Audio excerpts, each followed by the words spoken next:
Hello friends, ओम श्री गणेशाय नमः। जय श्री कृष्ण। आप सभी का स्वागत है आपके अपने यूट्यूब चैनल पर। फ्रेंड्स, आज हम आपको इस वीडियो में बताने जा रहे हैं साल 2021 की सर्वपितृ कार्य अमावस्या की कथा, मुहूर्त और सर्वपितृ कार्य अमावस्या पर क्या कार्य करें और क्या कार्य ना करें, और सर्वपितृ अमावस्या के दिन पितरों को विदा करने की विधि के बारे में। साथ ही हम आपको इस वीडियो में बताएंगे सर्वपितृ कार्य अमावस्या के दिन पितृ दोष से मुक्ति के लिए किए जाने वाले अचूक उपाय के बारे में। फ्रेंड्स, वीडियो शुरू करने से पहले आपसे रिक्वेस्ट है, अगर आप हमारे चैनल पर नए हैं और आपने अभी तक चैनल को सब्सक्राइब नहीं किया है तो प्लीज़ सब्सक्राइब कीजिएगा चैनल को। साथ ही प्रेस कीजिएगा बेल आइकन को, जिससे नए वीडियो से रिलेटेड नोटिफिकेशन आपको तुरंत प्राप्त हो सके। और वीडियो पसंद आने पर वीडियो को लाइक और शेयर जरूर कीजिएगा, ताकि सभी भक्तों को इस वीडियो का लाभ प्राप्त हो सके। और कमेंट बॉक्स में जय श्री कृष्ण जरूर लिखिएगा। प्रत्येक महीने की कृष्ण पक्ष की अंतिम तिथि को अमावस्या आती है।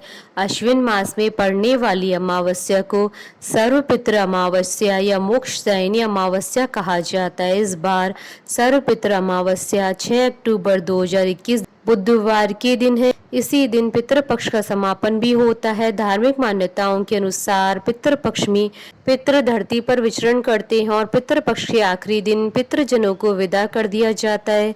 इस दिन तर्पण, श्राद्ध और पिंडदान आदि कार्यों को करने का विशेष महत्व माना गया है। इस दिन पितरों के नाम से तर्पण व दान करने से पितृ प्रसन्न होते हैं, वह अपना आशीर्वाद देते हैं। इस दिन उन सभी पितरों का श्राद्ध किया जाता है जिनकी मृत्यु तिथि के बारे में जानकारी ना हो या फिर याद ना हो, इसलिए इसे सर्वपितृ अमावस्या कहा जाता है। मान्यता है कि इस दिन पितरों के निमित्त धूप देने से मानसिक शांति प्राप्त होती है। वैसे तो प्रत्येक अमावस्या तिथि को तर्पण और पिंडदान किया जा सकता है, लेकिन पितृपक्ष के आखिरी दिन पड़ने वाली इस अमावस्या तिथि पर पिंडदान, श्राद्ध व पितरों के निमित्त दान करने का खास महत्व होता है। मान्यता है कि पितरों का श्राद्ध व तर्पण करने से वे प्रसन्न होते हैं और अपना आशीर्वाद देते हैं, जिससे आपके घर में सुख और समृद्धि और खुशहाली आती है। फ्रेंड्स, अब आइए जानते हैं सर्वपितृ अमावस्या के मुहूर्त के बारे में। हिंदू पंचांग के अनुसार इस बार सर्वपितृ अमावस्या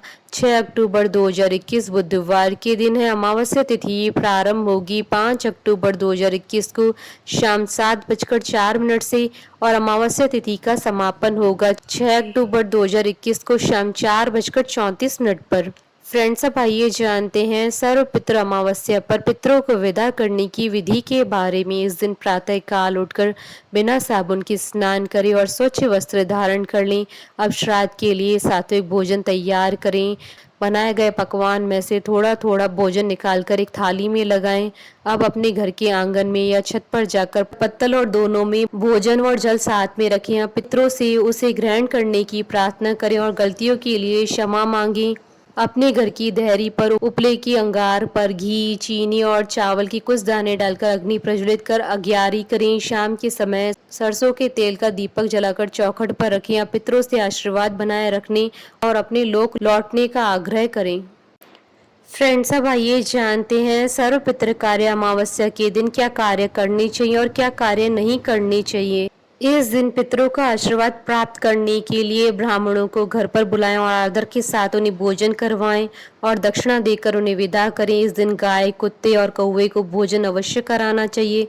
ऐसा करने से पितृ प्रसन्न होते हैं। सर्वपितृ अमावस्या के दिन चींटियों को शक्कर मिला हुआ आटा खिलाएं, गाय को हरा चारा खिलाएं। ऐसा करने से आपको कष्टों से मुक्ति मिलेगी। पितृपक्ष में पशु पक्षियों को अन्न जल देने से विशेष लाभ मिलता है। इन्हें भोजन देने से पितृगण संतुष्ट होते हैं। इस दिन पितरों के निमित्त असहाय व गरीब लोगों को भरपेट भोजन कराएं। ऐसा करने से आपके घर की आर्थिक परेशानी दूर होती है और धन संपत्ति का आगमन होता है। इस दिन संध्या काल में घर के ईशान कोण में पूजा वाले स्थान पर गाय के घी का दीपक जलाएं। ऐसा करने से आपको सभी सुखों की प्राप्ति होगी। अनेकों परेशानियों से छुटकारा पाने के लिए इस दिन सुबह स्नान आदि करने के बाद आटे की गोलियां बनाएं और किसी तालाब या नदी के किनारे जाकर ये आटे की गोलियां मछलियों को खिला दी। फ्रेंड्स, अब आइए जानते हैं सर्वपितृ कार्य अमावस्या के दिन क्या कार्य नहीं करने चाहिए। सर्वपितृ अमावस्या के दिन जो भी कोई व्यक्ति आपके घर दान दक्षिणा लेने आए उसे खाली हाथ नहीं लौटाना चाहिए। आप जितना दान या दक्षिणा देने में समर्थ हो उतना जरूर करें। साथ ही इस बात का विशेष ध्यान रखें कि अगर इस दिन आपके घर कोई भूखा व्यक्ति खाना मांगते हुए आता है तो उसे खाने के लिए मना नहीं करना चाहिए। ऐसे व्यक्ति को खाना खिलाएं या चावल आटा दान करें। सर्वपितृ अमावस्या के दिन भूल कर भी मांस मदिरा का सेवन न करें। ऐसा करना पितृ दोष का कारण बन सकता है, इसलिए इस दिन मांस मदिरा के सेवन से बचे। इस दिन बाल नाखून नहीं काटने चाहिए। साथ ही ध्यान रखें कि इस दिन शेविंग भी नहीं करवानी चाहिए। मान्यताओं के अनुसार ऐसा करना अशुभ माना जाता है। इस दिन किसी के साथ बुरा व्यवहार न करें। अपने से बड़े लोगों का अपमान नहीं करें। ऐसा व्यवहार अच्छा नहीं माना जाता है। मान्यता है कि विशेष रूप से सर्वपितृ अमावस्या के दिन ऐसा करने से घर में पितृ दोष लगता है। इस दिन आप श्राद्ध करें तो उसमें लोहे के बर्तन, बांसी फल फूल और बांसी अन्न का प्रयोग न करें। इसके अलावा उड़द दाल, मसूर, चना, खीरा, जीरा, सत्तू, मूली का भी सेवन न करें। यह पूर्णतः वर्जित होता है। फ्रेंड्स, अब आइए जानते हैं पितृदोष से मुक्ति के लिए सर्वपितृ अमावस्या के दिन किए जाने वाले अचूक उपाय के बारे में। सर्वपितृ अमावस्या के दिन पितृ चालीसा का पाठ करने से पितृदोष से मुक्ति मिलती है। फ्रेंड्स, अब आइए प्रारंभ करें सर्वपितृ अमावस्या की कथा।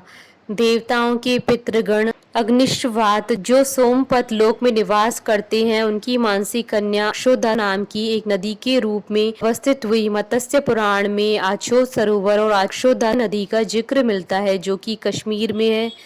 एक बार आछोदा ने 1000 वर्ष तक तपस्या की, जिससे प्रसन्न होकर देवताओं के पितृगण अग्निष्वात और बृहस्पति अपने अन्य पितृगण अमावस के साथ अक्षोदा को वरदान देने के लिए आश्विन अमावस्या के दिन उपस्थित हुए। उन्होंने अक्षोदा से कहा कि हे पुत्री, हम सभी तुम्हारी तपस्या से अति प्रसन्न हैं, इसलिए जो चाहो वह वर मांग लो। लेकिन अक्षोदा ने अपने पितरों की तरफ ध्यान नहीं दिया। वह अति तेजस्वी पितृ अमावस को अपलक निहारती रही। पितरों के बार बार कहने पर भी उसने कहा, हे भगवान, क्या आप मुझे सचमुच वरदान देना चाहते हैं? इस पर तेजस्वी पितृ अमावस ने कहा, हे अक्षोदा, वरदान पर तुम्हारा अधिकार सिद्ध है, इसलिए निसंकोच को। अक्षोदा ने कहा, भगवान, यदि आप मुझे वरदान देना चाहते हैं तो मैं तत्क्षण आपके साथ रमण का आनंद लेना चाहती हूँ। अक्षोदा के इस तरह कहे जाने पर सभी पितृ क्रोधित हो गए। उन्होंने अक्षोदा को श्राप दिया कि वह पितृलोक से पतित होकर पृथ्वी लोक पर जाएगी। पितरों के इस तरह श्राप दिए जाने पर अक्षोदा पितरों के पैरों में गिरकर रोने लगी। इस पर पितरों को दया आ गई।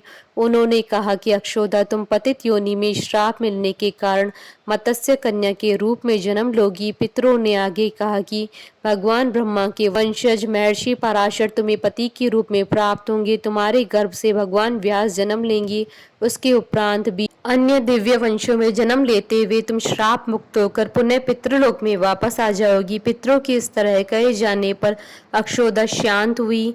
अमावस के ब्रह्मचर्य और धैर्य की सभी पितरों ने सराहना की एवं वरदान दिया कि यह अमावस्या तिथि अमावस के नाम से जानी जाएगी। जो प्राणी किसी भी दिन श्राद्ध न कर पाए, वह केवल अमावस्या के दिन श्राद्ध तर्पण करके सभी बीते 14 दिनों का पुण्य प्राप्त करते हुए अपने पितरों को तृप्त कर सकते हैं। तभी से प्रत्येक माह की अमावस्या तिथि को सार्वजनिक महत्व दिया गया और यह तिथि सर्व पितृ श्राद्ध के रूप में मनाई जाती है।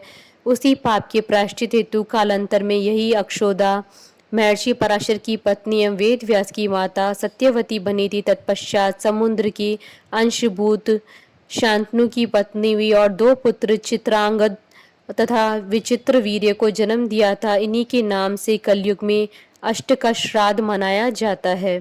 हमारे साथ इस वीडियो में अंत तक बने रहने के लिए आपका धन्यवाद। ओम श्री गणेशाय नमः। जय श्री कृष्णा।